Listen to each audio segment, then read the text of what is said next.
So DJI just announced the new Air 2S drone, and this is a drone that I'm really excited about.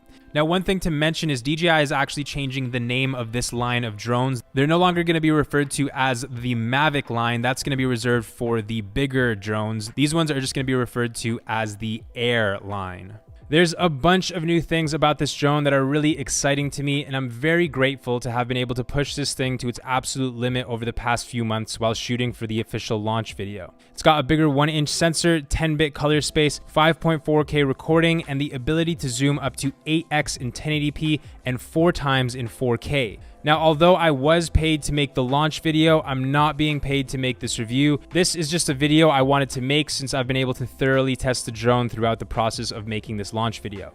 Now, if you guys are interested in learning about how I put together the official launch video for the Air 2S, I'll be uploading a bunch of behind the scenes videos on Colder Creative, breaking down everything from the pre-production of this project to how I put together some of the transitions. If you're not already a member, we will be opening up enrollment for the second time in the near future, so click the link in the description and sign up for email notifications to get notified when we open up enrollment again. I've always talked about how the DJI Air line of drones have been my go-to drones for the type of content that I like to do. They're small and agile, but can still shoot beautiful 4K video. But the Mavic 2 Pro was still much better in terms of its camera quality because of its bigger sensor and 10-bit color space. And for a serious creator like myself, the step up from 8 to 10-bit is huge. The only reason I didn't make the Mavic 2 Pro my go-to drone was because it was still a bit too big for me. I love to fly my drones through tight spaces and get really dynamic looking shots. I'm also always traveling, so I like to have my gear as light as possible because I carry a lot of it with me pretty much all the time. To me, the ideal drone would be the combination of the Air body with the camera of the Mavic 2 Pro. And that's pretty much what DJI has done with the new Air 2S, except there's a lot more that comes with this one. Now, the first thing I want to focus on is the camera. The sensor is a 1-inch sensor capable of shooting 10-bit video at up to 5.4K resolution at 30 frames per second. The 1-inch sensor is great because it allows for more light to enter the camera, meaning that you'll receive better performance in low light situations. 10-bit video is substantially better than what I used to record on the Air series of drones, and for a serious video editor like myself, having that extra color information in my image is huge because it just gives me so much more flexibility in post to tune my image's colors exactly how I want them. Here's a comparison of the Air 2 and the Air 2S. You can see how much cleaner the footage looks from the Air 2S over the 2.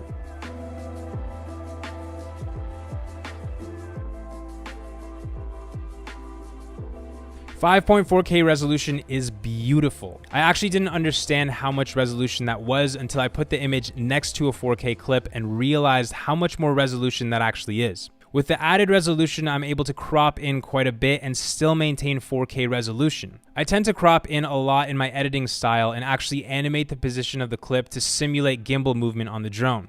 So the additional resolution is something that I really love to see and is going to make my life as a content creator and editor a lot more exciting. And of course, you can always downscale your 5.4K clips in a 4K sequence and have your 4K footage look even more beautiful. Now, the focal length of the lens is 22mm, slightly wider than the previous Mavic Air 2 at 24mm and Mavic 2 Pro at 28mm. Having that wider angle is great, especially for someone like me who likes to fly in tight spaces. Now, if that's too wide for you, this drone also lets you zoom in. Now, you can't zoom in 5.4K, but if you switch to 4K, it'll allow you to zoom in up to 4x, and if you shoot at 1080p, it'll allow you to zoom in up to 8x. Now, the one thing about the zoom feature is it doesn't work in D-Log, which is the only picture profile that I shoot in. You have to go back into the normal picture profile in order to use this. Now, I'm hoping that there is going to be some kind of software update in the future that's going to let us zoom in D-Log, but even if that's not the case, it's not the end of the world, because if you're like me and you need to shoot D-Log, 5.4K will allow you to zoom in quite a bit without losing much resolution. It was really great to be able to shoot at 4x in 4K on this little guy and be able to get such beautiful parallax.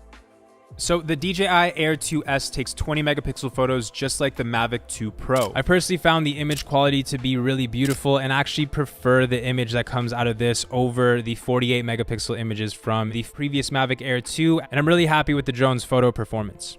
Now, the battery life of this drone is actually a little bit less than its predecessor, the Mavic Air 2. This one can fly for a maximum of 31 minutes, whereas the Mavic Air 2 was able to fly for 34 minutes. Now, of course, with this drone, we are getting a much higher quality image out of it, so the trade-off for 3 minutes is definitely worth it in my opinion. Just the fact that we're able to fly a camera in the sky that shoots 10-bit 5.4K for over 30 minutes is pretty insane. So one feature that I'm very excited about is the ability to shoot raw time lapses at 2-second intervals. Before this, the best DJI drones could only do 5-second intervals when you're capturing raw photo time lapses. So that would force me to shoot a lot of my time lapses and hyperlapses in JPEG so I can get that 2-second interval. But now I can do 2-second intervals in RAW, which is huge. And finally, we have O3, which is OcuSync 3.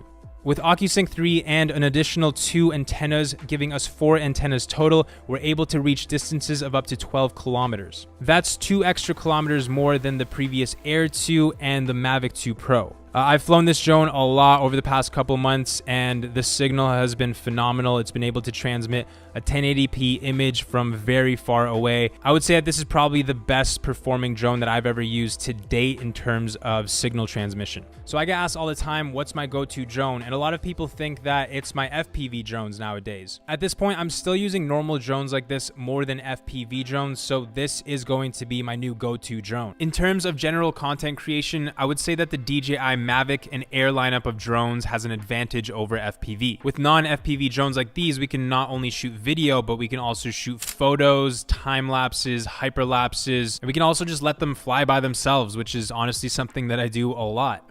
But that's pretty much my experience using this drone. I love this thing. I'm going to be using it all the time. I have a couple of them, and I know that my next drone reel is probably going to be full of clips taken on this drone. But that's pretty much it for this video. If you guys did enjoy it, make sure to leave a like and subscribe, and I'll see you in the next one.